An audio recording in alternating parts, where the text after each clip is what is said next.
Chapter 20, The Hour of Triumph. "Special announcement," said the loudspeaker in a pompous voice.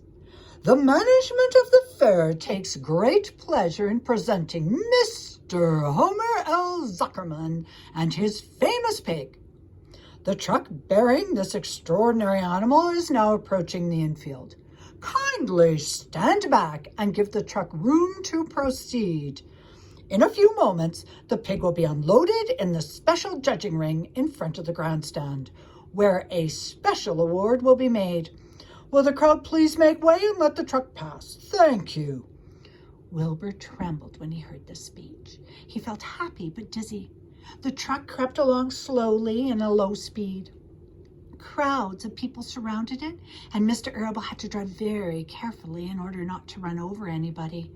At last, he managed to meet the judge's stand. Avery jumped out and lowered the tailgate.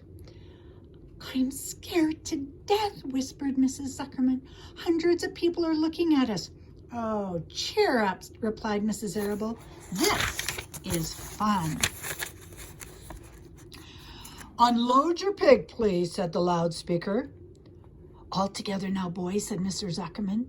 Several men stepped forward from the crowd to help lift the crate. Avery was the busiest helper of all. "Tuck your shirt in, Avery," cried Mrs. Zuckerman, "and tighten your belt. Your pants are coming down." "Can't you see I'm busy?" replied Avery in disgust. "Look," cried Fern, pointing. "There's Henry." "Don't shout, Fern," said her mother, "and don't point."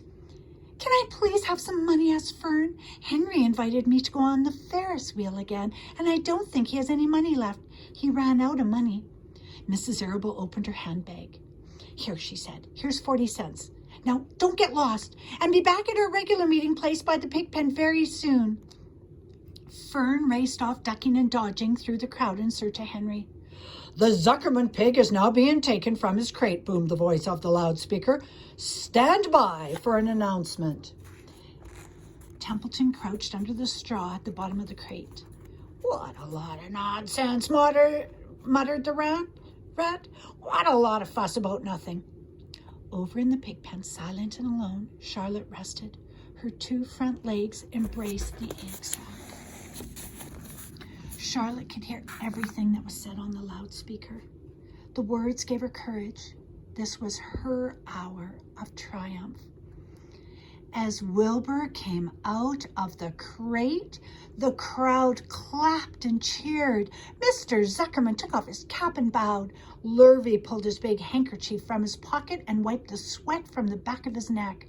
Avery knelt in the dirt by Wilbur's side, busily stroking him and showing off. Mrs. Zuckerman and Mrs. Arable stood on the running board of the truck. "Ladies and gentlemen," said the loudspeaker, "we now present Mr. Homer L. Zuckerman's distinguished pig. The fame of this unique animal has spread to the far corners of the earth, attracting many valuable tourists to our great state. Many of you will recall that never-to-be-forgotten day last summer when the writing appeared mysteriously on the spider's web in Mr. Zuckerman's barn, calling the attention of all and sundry to the fact that the pig was completely out of the ordinary.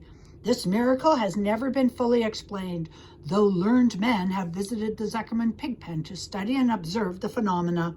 In the last analysis, we simply know that we are dealing with supernatural forces here, and we should all feel proud and grateful. In the words of the spider web, ladies and gentlemen, this is some pig." Wilbur blushed. He stood perfectly still and tried to look his best. "This magnificent animal," continued the loudspeaker, "is truly terrific. Look at him, ladies and gentlemen. Note the smoothness and whiteness of the coat. Observe the spotless skin, the healthy pink glow of ears and snout." "It's the buttermilk," whispered Mrs. Arable to Mrs. Zuckerman. "Note the general radiance of this animal. Then remember the day when the word radiant appeared clearly on the web. Whence came this mysterious writing? Not from the spider. We can rest assured of that. Spiders are very clever at weaving their webs, but needless to say, spiders cannot write." "Oh, Oh, they can't they? Murmured Charlotte to herself. Ladies and gentlemen, continued the loudspeaker, I must not take any more of your valuable time. On behalf of the governors of the fair, I have the honor of awarding a special prize of $25 to Mr. Zuckerman, together with handsome bronze medals suitably engraved in token of our appreciation of the part played by this pig, this radiant, this terrific, this humble pig in attracting so many visitors to our great county fair. Wilbur had been feeling dizzier and dizzier throughout this long complimentary speech.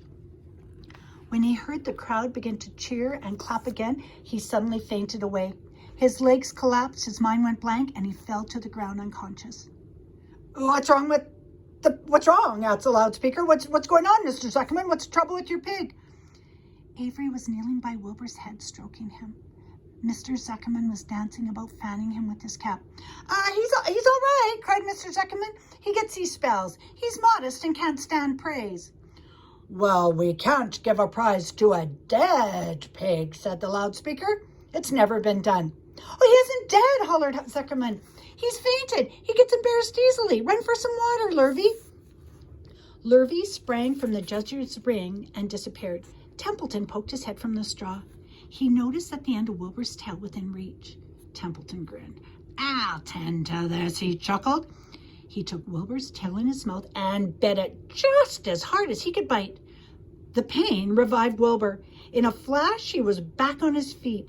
Ouch! He screamed. Hooray! Yelled the crowd. He's up. The pig's up. Good work, Zuckerman. That's some pig.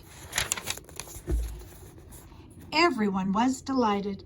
Mr. Zuckerman was the most pleased of all. He sighed with relief. Nobody had seen Templeton.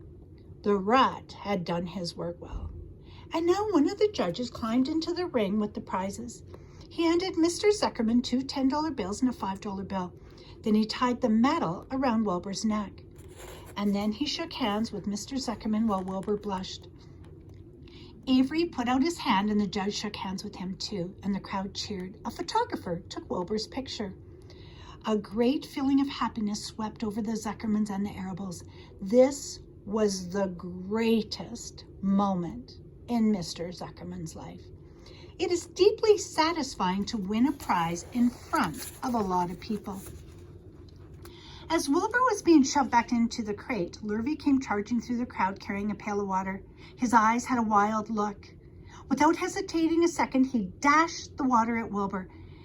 In his excitement, he missed his aim, and the water splashed all over Mr. Zuckerman and Avery. They got soaking wet. For goodness sakes, bellowed Mr. Zuckerman, who was really drenched. What ails you, Lurvy? Can't you see the pig is all right? You asked for water, said Lurvy meekly. I didn't ask for a shower bath, said Mr. Zuckerman. The crowd roared with laughter. Finally, Mr. Zuckerman had to laugh too. And of course, Avery was tickled to find himself so wet. And he immediately started to act like a clown. He pretended he was taking a shower bath. He made faces and danced around and rubbed imaginary soap under his armpits. And then he dried himself with an imaginary towel. Oh, Avery, stop it, cried his mother. Stop showing off.